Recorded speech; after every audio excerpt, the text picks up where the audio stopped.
What's up, guys? How are you doing? Welcome back to my YouTube channel. Welcome to another video in 2020. First of all, I would like to mention that this channel has hit 100 subscribers now. So we're past the first 100 subscribers. So thank you so much. If you like the content, keep on telling your friends about it, and hopefully we can build a community and have even more subscribers. So today I would like to introduce a new topic and a new series that I'm going to be posting here on YouTube. I'm going to be starting a podcast where I'm going to be interviewing different people and posting it here in YouTube for the moment. I'm going to be interviewing people that have had some sort of success in the music industry, whether it's building a brand or releasing music, getting in contact with good labels, getting a manager, and many different topics. And I'm going to talk to them to see how they were able to succeed in the music industry. So hopefully I can learn from them. You watching, you can also learn from them, and they can help us become better musicians and better producers or artists. So enough about the intro. Let's get right to the first interview.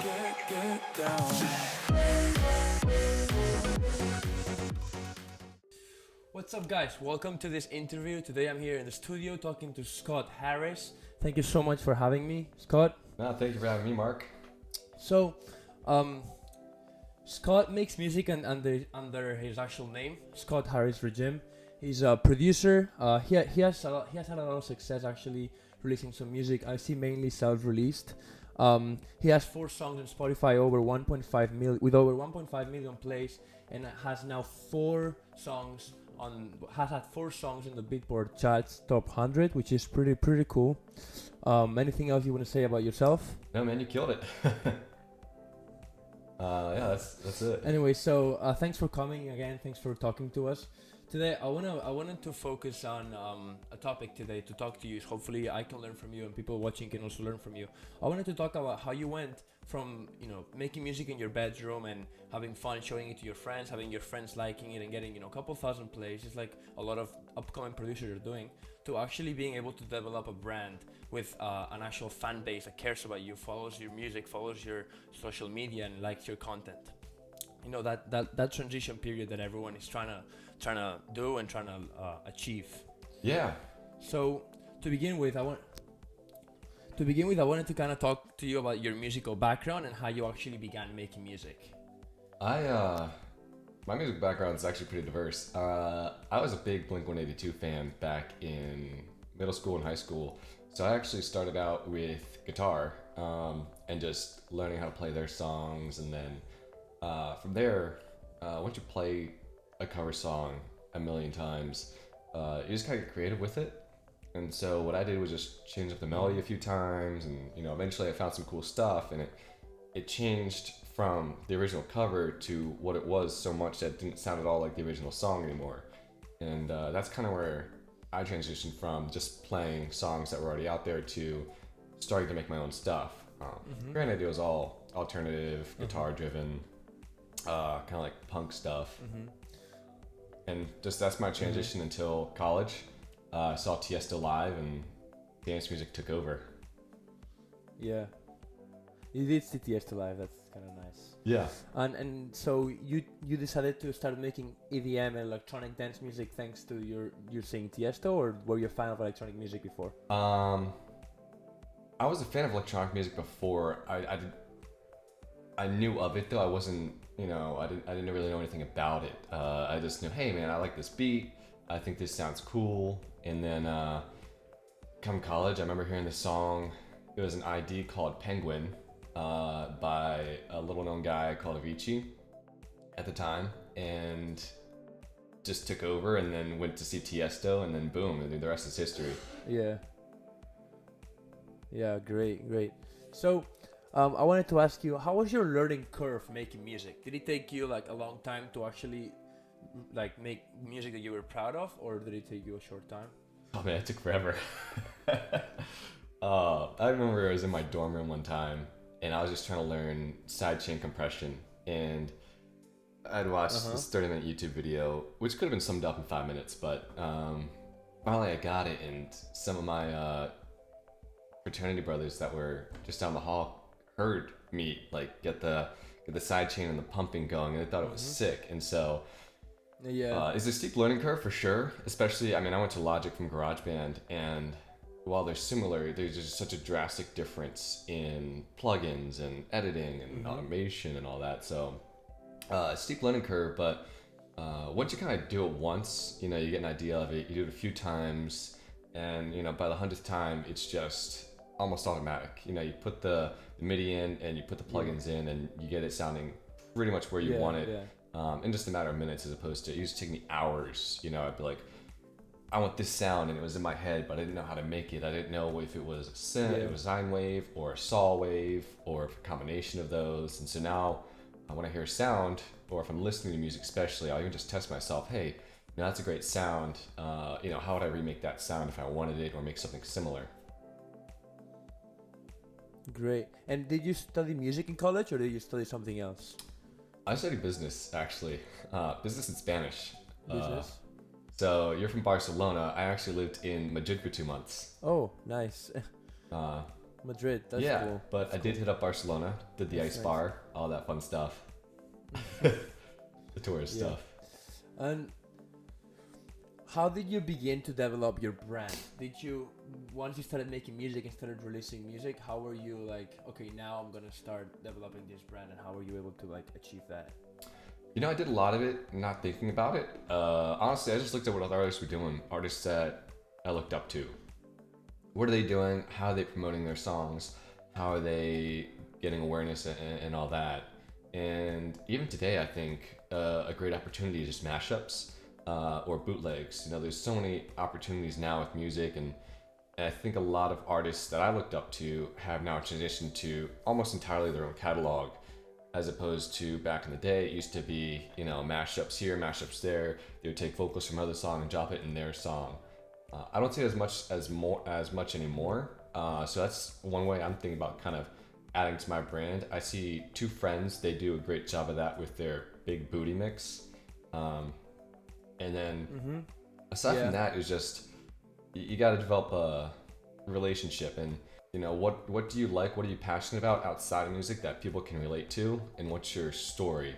And it sounds cheesy, but if it's something relatable, it's a lot easier to get attached to it than if it's just, hey, listen to this, listen to this, listen to this. Whereas you're like, hey, I made this song because of XYZ.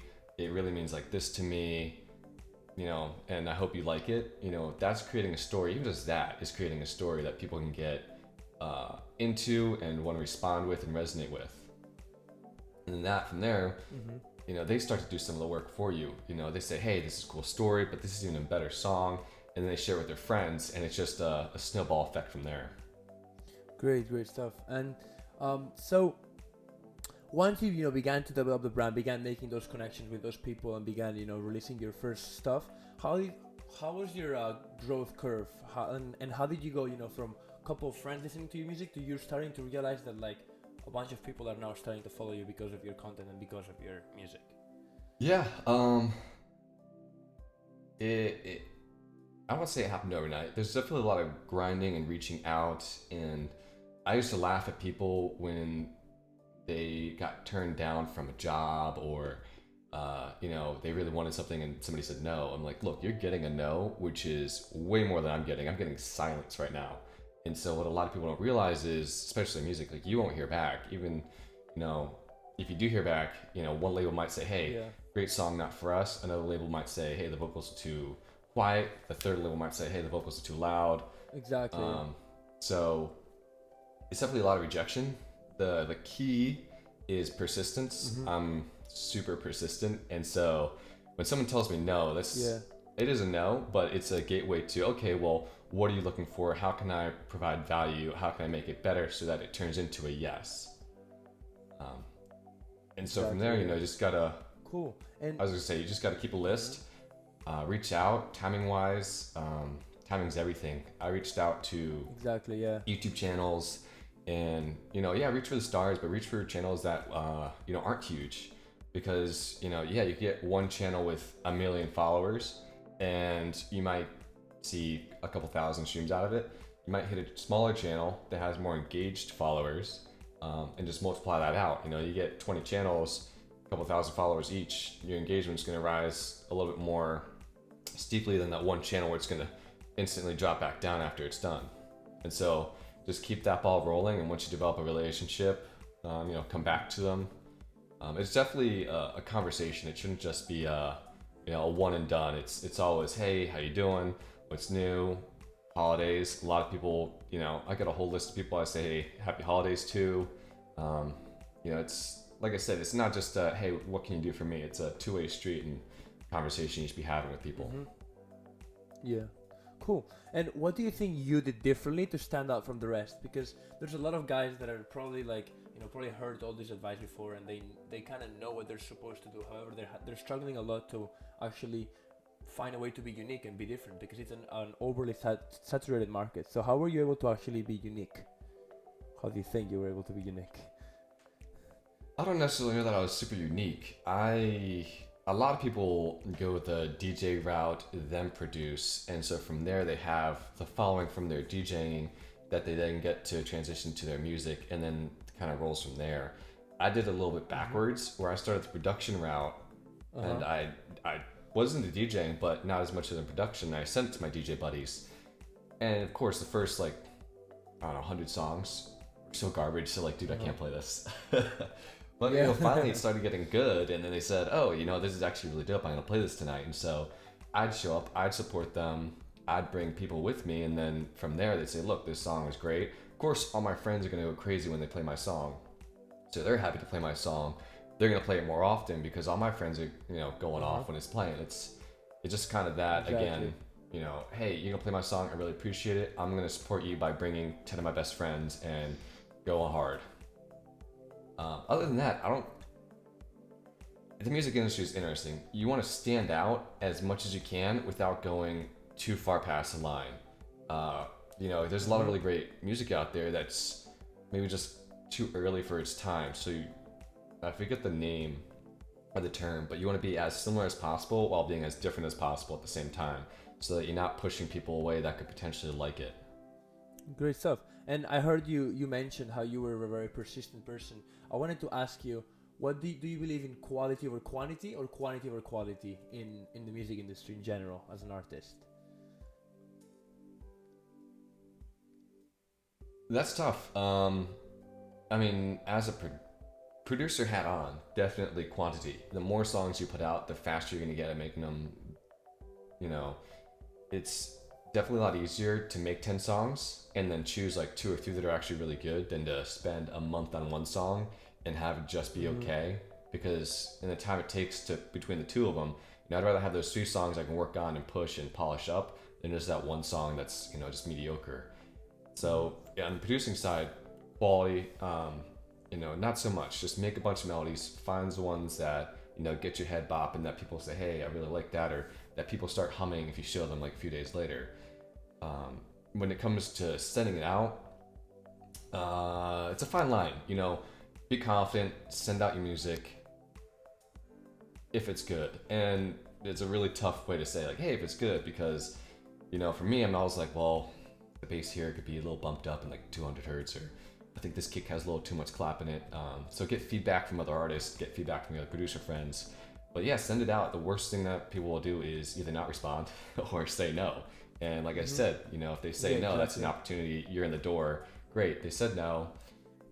All I can do now is, hey, hope all is well. I just wanted to reach out and say happy holidays or blah, blah, blah. And then when it's time for the next song that is, a real heater, boom, send it right to them. Say, hey, I know last time it wasn't really the right fit. What do you think about this track?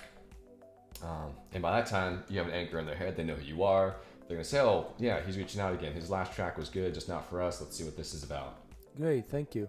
And something that I've struggled with, and I bet a lot of people are also struggling with, is once it's easy to decide that you're gonna do this, you're gonna do that, set up a plan of what you're gonna do every day. I'm gonna make music 2 hours every day and all that. But what kind of tips would you give to be able to be consistent in doing that for a whole year, or a whole 6 months?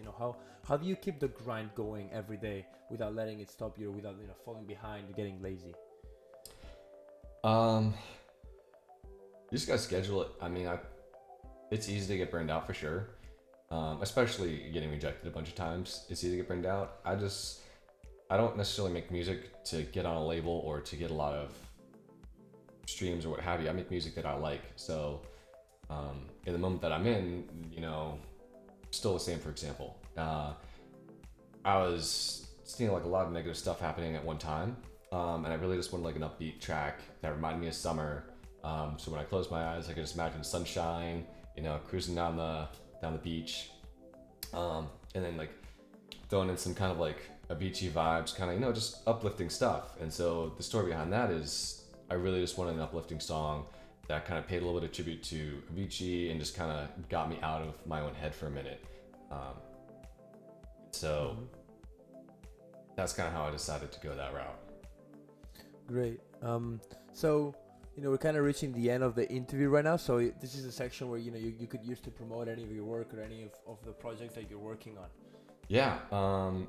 So Still the Same, out now. Go stream it on Spotify. Go buy an MP4 if you like it. Or just follow me on Instagram. By the way, really great song. I really do like the song. I heard it on several speakers also to check the mix and stuff. It sounds thick, it sounds fat, it sounds good. I really enjoy the song. Thank you. So congratulations on the song. Thank you. Yeah, it was fun. Yeah. Sure. And apart from, you know, releasing music, are you playing any gigs anywhere soon or? Yeah, I'm South by Southwest. I'll be there for a show, some networking stuff, and then we'll see after that. I'm trying to plan a couple cool stuff. I'll definitely keep you updated. But yeah, for right now, I think it's March 16th, South by Southwest. All right, perfect. Thank you. And lastly, very last, you know, we kind of already went over this, but if you had to give, you know, one advice to someone who right now feels like their music could be good enough, but is stuck, you know, they don't see the light in the end of the tunnel and they don't see a way out to actually succeed in their music or to even make it, you know, as their career, what advice would you give them? When I was first starting out and I thought my music was really good, I just sent it to all my friends, and I love my friends because they were dead honest with me, and they were like, hey man, this is good, you know, not really my thing, but you know, they'd show their friends, and slowly but surely it built up. So just keep sharing your music, get honest feedback, and you know, just try not to take offense if someone's not into it. Just know that it's not for them. But yeah, just keep being persistent and just keep, you know, reaching out. The more people you reach out to, the more people have a chance to listen to it, the better your chances are of them liking it. Something I kind of wish I had done when I was starting out that I'm learning a lot still, but it's just been helpful is if you have a Facebook page, set up a Facebook pixel. That way you can get some demographics and some audience numbers, so you know, okay, you know, my friends like it, you know, they're sending it to their friends, these are their friends that like it, and then when you start to go down the line, if you ever do an ad or anything, you know, you have a whole audience of people that already like your stuff, and Facebook will go and basically mimic that audience and find people that follow their their different interests and sell it to them as well. And that's a great way just to develop brand awareness as well. There's a learning curve on that. I'm still not an expert by any means, so I'm still learning. I spend $5 a day tops, maybe $100 over a month on learning my audience, but it's just something when I do promo, great, now I can promote this on Instagram and Facebook, and I have the audience that actually likes the music, as opposed to just reaching for different, you know, audiences that may or may not like it. Exactly, yeah. Yeah, well, thank you so much for coming and for giving us all of this advice. Hopefully anyone that is watching... No, thanks for having me. Yeah, hopefully anyone that is watching could actually learn from you, and if they didn't know you, you know, meet you and hopefully start streaming your music, and they just met a pretty good producer and artist. So thanks for coming. Yeah. Oh no, thank you for having me, and don't forget, stream you back at Felium. Yeah, thank you. Thank you so much for watching. I really hope you enjoyed the interview and you learned something more. Please give any feedback in the comment section of what you thought of the video, what you learned, what you would like to see next. Anyone that you would love for me to interview next, also let me know. And hopefully this series can continue and I can post many more interviews. See you next time. Peace!